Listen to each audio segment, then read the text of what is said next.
As we work to rebound from the pandemic, News 5, we've been spotlighting the new problems that we're all facing and looking to find solutions.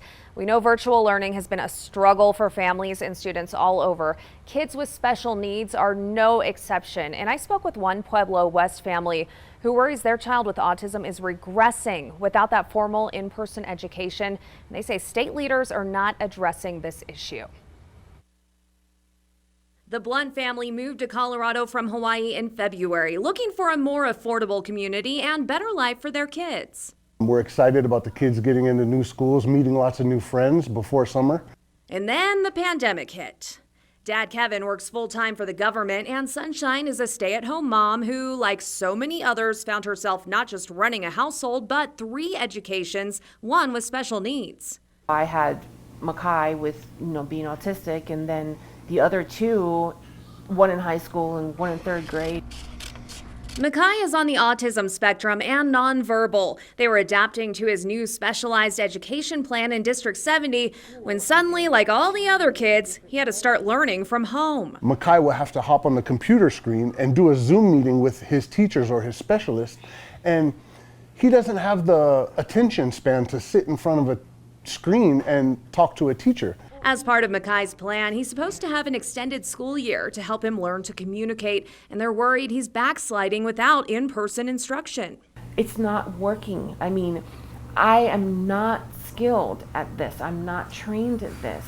I'm mom. There's no discipline as far as a classroom, setting. I have to keep track of one over here. When I'm watching her, he's running outside. Okay, Makai. Todd Sipe with District 70 says, like all other districts in our state and the country, they're doing the best they can as teachers try to pioneer this new world. There was no training or past experience they could look to, especially for kids with special needs, and they know they're asking a lot of their parents. So this has been a really interesting learning curve for us. We think that we've improved over the last couple of months. We know that there's still a long way to go. We're doing the best we can right now. He says if the class is in a virtual meeting, the paraprofessionals are also there just like in person. The paras and students can even go into breakout rooms if needed. Teachers also reaching out to students one-on-one. In the meantime, the district offered some tips to help parents cope. If you can keep your students on a schedule, if you can try and provide a schedule for them that mimics as close as possible to what their school schedule is. If you can provide some timers or some way that they can keep track of their time so they're not getting lost into the day's activities. He encourages parents to try to motivate your students with breaks, some exercise, time outside in the sun if it's nice. Sipe says principals and teachers constantly meeting and brainstorming what works and what doesn't.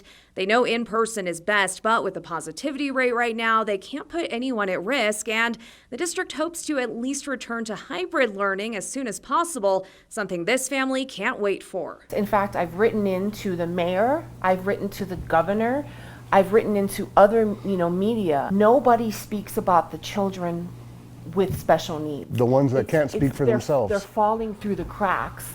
They cannot play catch up.